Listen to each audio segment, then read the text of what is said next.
पहला जो क्वेश्चन उनका होता है कि मेरी एज इतनी है, क्या मैं एलिजिबल हूं। एज का मैं ऑलरेडी क्लियर कर चुका हूं। पहला क्वेश्चन जो है वो एज से रिलेटेड आता है, क्या मैं इसके लिए एलिजिबल हूं। इस क्वेश्चन का अगेन मैं सेम आंसर दूंगा कि 17 to 26 तक हम इंटरटेन कर सकते हैं, लेकिन again this is subject to decision of employer. ये एम्प्लॉयर के डिसीजन पे डिपेंड करता है। तो ऑफिशियली अगेन मैं एक ही बात कहूंगा और वो ऑफिशियली है 18 to 25, यानी कि the age is for the entry in the Germany. Germany में एंटर करते वक्त आपकी 18 होनी चाहिए। जीएनएस पे आप 16 और 17 में भी आ सकते हो, कोई इश्यू नहीं है, क्योंकि सीखने में टाइम लगता है। जितना अच्छा आप टाइम देंगे उतनी अच्छी आपकी जर्मन होगी। जर्मन बहुत जरूरी है। दूसरा क्वेश्चन जो आता है हमारे पास वो ये आता है लैंग्वेज का। लैंग्वेज को लेके सबसे ज्यादा खौफ लोगों में होता है। वो कहते हैं क्या हमें जर्मन सीखनी ही पड़ेगी। जी हाँ, आपको जर्मन सीखनी ही पड़ेगी, इसके अलावा हमारे पास कोई ऑप्शन नहीं है। अगर आप जितनी अच्छी जर्मन सीखते हैं आपकी एंट्री उतनी ही आसान रहेगी जर्मनी के अंदर। मैं आपको सजेस्ट करता हूं कि आप एनरोलमेंट चाहे आप A1 पे कर दीजिए, A2 पे कर दीजिए, बट आपकी एंट्री आफ्टर B1 ही होगी। जरूरी नहीं है कि B1 का सर्टिफिकेट आपने ले लिया और आपको हाउस बिल्डिंग मिल ही जाएगा। नहीं, मैं ऑलवेज ये कहूंगा कि B1 सर्टिफिकेट तो एक डॉक्यूमेंट है, उससे भी ज्यादा इंपॉर्टेंट है आपकी स्पीकिंग। आपको जर्मन बोलनी आनी चाहिए अच्छे से। कुछ केसेस में मैंने देखा है कि A2 के साथ आपकी अगर स्पीकिंग फ्लुएंट है और अनफॉर्चुनेटली आप B1 का सर्टिफिकेट नहीं ला पा रहे हैं, उस केस में भी एम्प्लॉयर आपसे अगर इंप्रेस्ड है ड्यूरिंग इंटरव्यू तो वो आपको ज्वाइनिंग दे देता है और वो एम्बेसी की जो रिस्क होती है वो अपने ऊपर ले लेता है। But this is again an official statement. Okay, officially मैं कहूंगा कि B1 certificate is mandatory and then plus your speaking must be good. बहुत सारे स्टूडेंट हमारे पास जो होते हैं वो गाँव से आते हैं और जाहिर सी बात है उनकी इंग्लिश उतनी अच्छी नहीं होती है। तो कई बार वो कहते हैं हमें इंग्लिश अच्छी नहीं है हमारी, क्या हम इसके लिए एलिजिबल है। जी हाँ, अगर आपकी जर्मन अच्छी है आप एलिजिबल हैं। बट कुछ बड़ी कंपनीज होती है, जो बड़े बड़े ऑर्गेनाइजेशन होते हैं, वो सोचते हैं कि कैंडिडेट को थोड़ी सी ठीक ठाक इंग्लिश भी आनी चाहिए। हो सकता है उनका डीलिंग जो इंटरनेशनल क्लाइंट से ज्यादा होता होगा, उनका मार्केट इंटरनेशनल मार्केट में ज्यादा रहता होगा। इस कंडीशन में वो एक्सपेक्ट करते हैं आपको डे टू डे लाइफ की बेसिक इंग्लिश तो आनी ही चाहिए। तो वो आपके लिए इंग्लिश जो है, बेसिक इंग्लिश जो आपको आती है, तो वो आपके लिए एडवांटेज है। ठीक है, तो B1 इज मैंडेटरी। बट कुछ ऐसे सिलेक्टिव, जैसे मैंने आपको बताया था, जैसे टेक्निकल में मैंने आपको बैटरी प्रोडक्शन का बताया था और एविएशन का जैसे मैंने आपको बताया है। बैटरी प्रोडक्शन की बात करें या एविएशन की बात करें या नर्सिंग की बात करें, इनके लिए B2 होना बहुत जरूरी है। इनसे रिलेटेड जो भी कंपनी है वो आपको B2 पे ही एंट्री देती है। कुछ लोग कहते हैं कि नर्सिंग का B1 पे हो जाता है क्या, ऐसा कुछ जुगाड़ बैठाओ। नहीं, मैं आपको यही सजेस्ट करूंगा कि आप बिना B2 किए नर्सिंग में इंटरेस्ट न ले, बिकॉज ये एक बहुत ही डिफिकल्ट हो जाता है आदमी के लिए जब वो वहां पे एक बुजुर्ग लोगों के साथ, जर्मन लोगों के साथ हॉस्पिटल में या ओल्ड एज होम में कम्युनिकेट कर रहा होता है और वो इस चीज को मतलब अच्छे से नहीं कर पाता है, तो बड़ी दिक्कत हो जाती है। एम्प्लॉयर को भी थोड़ी सी शर्मिंदगी फील होती है कि मेरे एम्प्लॉय को जर्मन अच्छे से बोलनी नहीं आ रही, इनके साथ कुछ का कुछ हो सकता है। हम सजेस्ट करेंगे कि आप B2 ही कीजिए। लेकिन अनऑफिशियली अगेन मैं यहाँ पे एक चीज आपको बताना चाहूंगा कि आपके B1 और आपकी स्पीकिंग बहुत अच्छी है और आप एम्प्लॉयर को इसके लिए इसमें इन्फ्लुएंस कर लेते हैं, आप उसको आपका एम्प्लॉयर जो है वो आपसे प्रभावित हो जाता है आपकी स्पीकिंग से, तो अक्सर मैंने देखा है कि वो B1 पे आपको इनवाइट कर लेते हैं और B2 की जो क्लासेस है वो आपको कॉम्प्लीमेंट्री वहां हॉस्पिटल से भी अवेलेबल करवा देते हैं कुछ समय के लिए। तो ये, but this is not for all. तो इसलिए मैं सजेस्ट करूंगा कि कुछ स्पेसिफिक फील्ड के लिए आप B2 कीजिए, बाकी सबके लिए B1 plus good speaking is always important. तीसरा क्वेश्चन जो मेरे पास अक्सर जो लोगों का आता है वो आता है कि उनको जाना है आउसबिल्डिंग के अंदर, लेकिन उनका जो सब्जेक्ट जो है वो थोड़ा डिफरेंट है। जैसे कैंडिडेट ने बीटेक कर रखी है इलेक्ट्रिकल से और वो एक्सपेक्ट कर रहा है कि मुझे हाउस बिल्डिंग मिल जाए मैकेनिकल में, तो यहाँ पे अक्सर कन्फ्लिक्ट ऑफ इंटरेस्ट का इश्यू हो सकता है, तो एम्प्लॉयर हो सकता है आपको इंटरव्यू में रिजेक्ट कर दे। इसमें 100% गारंटी नहीं दी जा सकती। आपका जो आपके पास डिग्री है मैकेनिकल की और आप अप्लाई कर रहे हैं कुक के लिए, तो ये भी अगेन एक सरप्राइजिंग फैक्ट होता है, एक सरप्राइजिंग थिंग होती है एक जर्मन एम्प्लॉयर के लिए कि इंडियन लोग अभी भी ये डिसाइड नहीं कर पा रहे हैं कि उसको टेक्निकल में रहना है कुकिंग करनी है। तो ये बड़ा कंफ्यूजिंग होता है कई बार उनके लिए, सेलेक्ट करने के लिए उनको डिसीजन लेने में बड़ी मुश्किल होती है। तो अब अपना बेटर तो यही रहेगा कि जिस सब्जेक्ट में फील्ड में अपनी स्टडी कर रखी है उसी से रिलेटेड आप अपना हाउस बिल्डिंग चूज करें, ठीक है, तो आसानी रहेगी। तो हम बात करते हैं आपका एकेडमिक बैकग्राउंड की, है ना।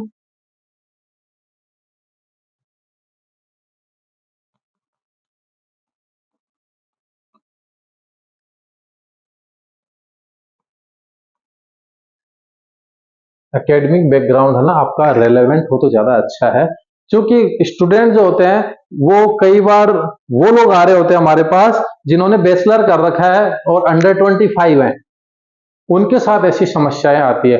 लेकिन जो कैंडिडेट सिर्फ 12th पास है उसके सामने ऐसी समस्याएं कम ही रहती हैं, क्योंकि 12th में या तो उसने आर्ट रखा होगा या कॉमर्स रखा होगा या पीसीएम जिसको हम फिजिक्स केमिस्ट्री मैथमेटिक्स बोलते हैं या बायोलॉजी रही होगी। तो बायोलॉजी वाले अक्सर उनका रुझान जो होता है वो नर्सिंग की तरफ होता है, अक्सर मैंने नोट किया है। टीचिंग वालों का ज्यादातर रुझान जो वो टेक्निकल की तरफ ज्यादा रहता है, और जरूरी नहीं वो टेक्निकल में जाए, वो नॉन टेक्निकल में जा सकता है। और आर्ट और कॉमर्स वाला अगर बंदा है तो जो भी कैंडिडेट है वो कोई भी नॉन टेक्निकल ले सकता है, कोई इश्यू नहीं है उसको। उसको टेक्निकल नॉन टेक्निकल दोनों ही मिल सकते हैं। कुछ कंपनीज है वो आर्ट और कॉमर्स वालों को भी टेक्निकल में ले लेती है, लेकिन उनका अपना एक टेस्ट होता है, एक इंटरव्यू फॉर्मेट होता है, वो अपने को क्रैक करना होता है। तो इसलिए मैं सजेस्ट करूंगा कि आप अपने रिलेवेंट सब्जेक्ट से रिलेटेड ही ले, ताकि 12th पास कैंडिडेट के लिए अच्छी अपॉर्चुनिटी होती है, वो किसी में भी जा सकता है, क्योंकि उसका जो एकेडमिक बैकग्राउंड अभी सा है नहीं। लेकिन ग्रेजुएशन वालों के साथ ही अक्सर ये समस्या आती है, क्योंकि उन्होंने बीटेक कर रखा है और जाना चाहते हैं नॉन टेक्निकल में। ओके, जो कैंडिडेट अक्सर पूछते हैं कि सर मेरे पास तो एक्सपीरियंस ही नहीं है, तब भी मैं जा सकता हूँ क्या इस लाइन में। वैसे हाउस बिल्डिंग के लिए एक्सपीरियंस कोई प्रायोरिटी नहीं है, बिना एक्सपीरियंस के आप जा सकते हैं। लेकिन मैं यहाँ पे सजेस्ट करूंगा आपको थोड़ा सा, क्योंकि ये आपके लिए एक एडवांटेज बनेगा। एडवांटेज क्या बनेगा कि जैसे ही आप 12th करते हैं, आप हमारे पास आए सर मुझे हाउस बिल्डिंग करना है, आपको पता है कि आपको 6 महीने से साल भर लैंग्वेज में लगने हैं, तो मैं सेम टाइम आपको सजेस्ट करूंगा आप जिस भी लाइन में हाउस बिल्डिंग करना चाहते हैं उससे रिलेटेड कहीं ना कहीं छोटी मोटी ट्रेनिंग ज्वाइन कर लीजिए, कोई ना कोई ऑर्गेनाइजेशन ज्वाइन कर लीजिए, चाहे आपको मिनिमम स्टाइपेंड पे ज्वाइन करना पड़े चाहे फ्री में ज्वाइन करना पड़े।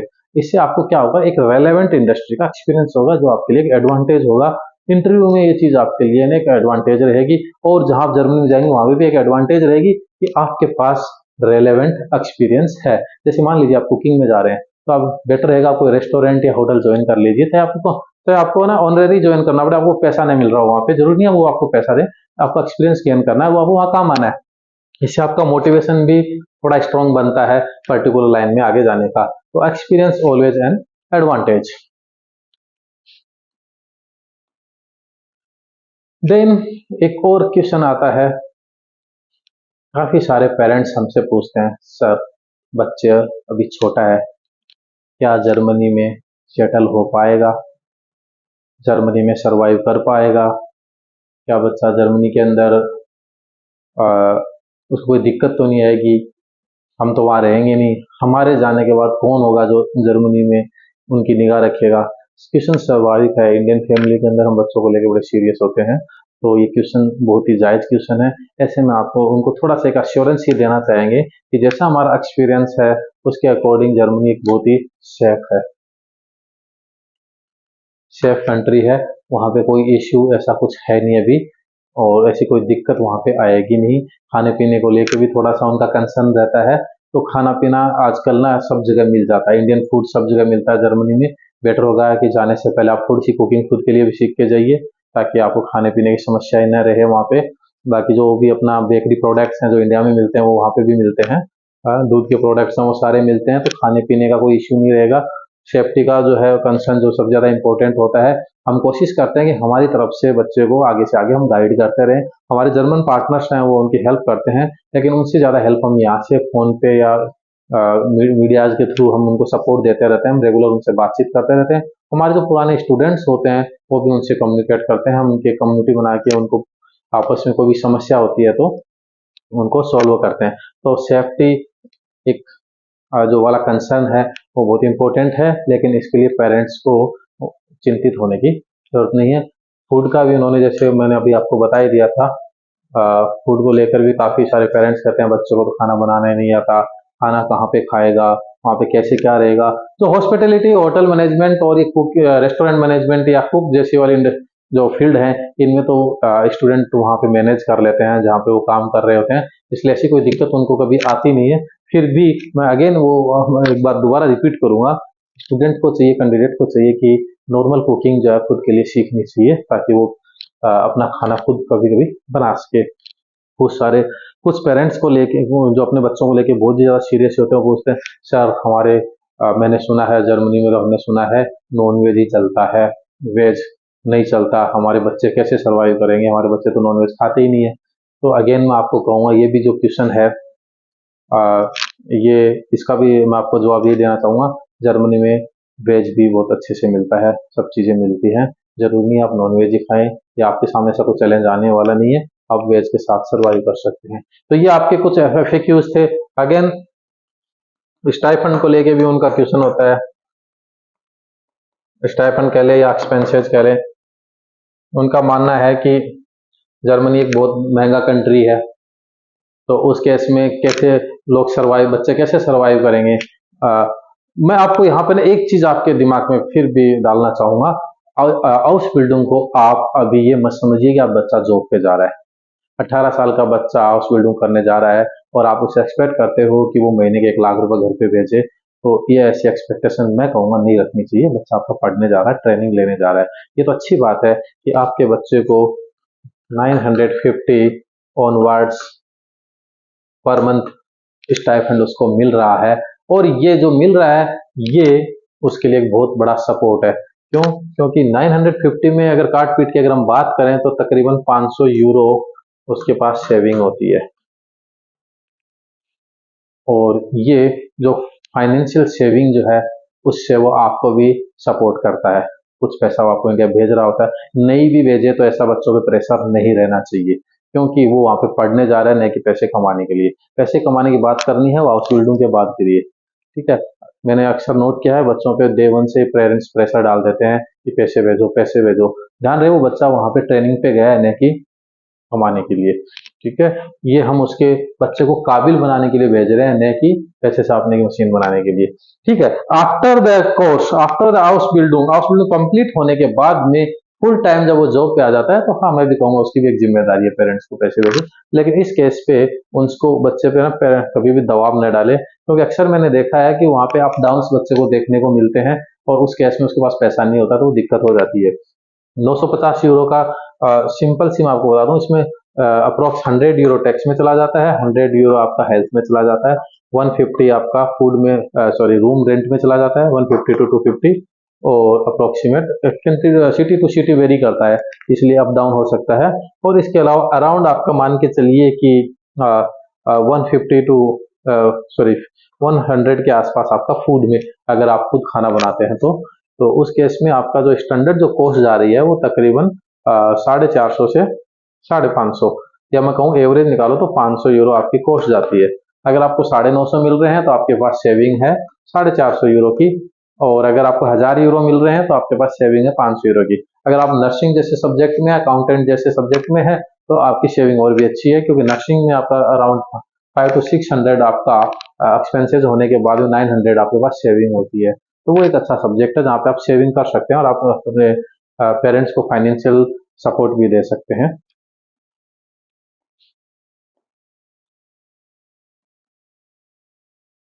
इसके अलावा कुछ पेरेंट्स का जो क्वेश्चन होता है वो होता है हाउस बिल्डिंग कंप्लीट होने के बाद में बच्चा क्या करेगा, जॉब की गारंटी आप देते हो क्या? देखिए जॉब की गारंटी कोई नहीं देता इस दुनिया में, लेकिन जर्मनी को हेवी मैन पावर की रिक्वायरमेंट है, तभी उन्होंने प्रोग्राम लॉन्च किया है। और उन्होंने जब ये प्रोग्राम लॉन्च किया है तो इसके लिए आपको फाइनेंशियली वो सपोर्ट भी दे रहे हैं।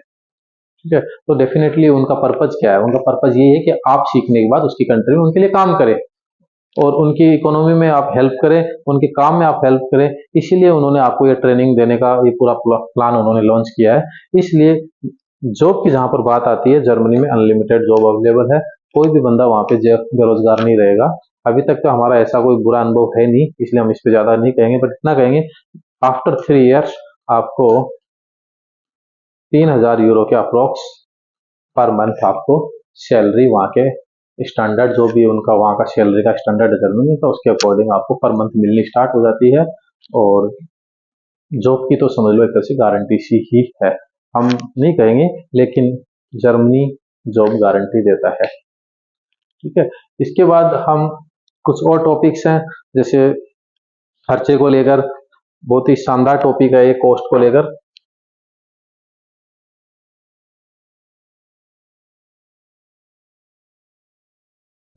Like, share and subscribe to learn free German from Foreign Language Studio by GNS.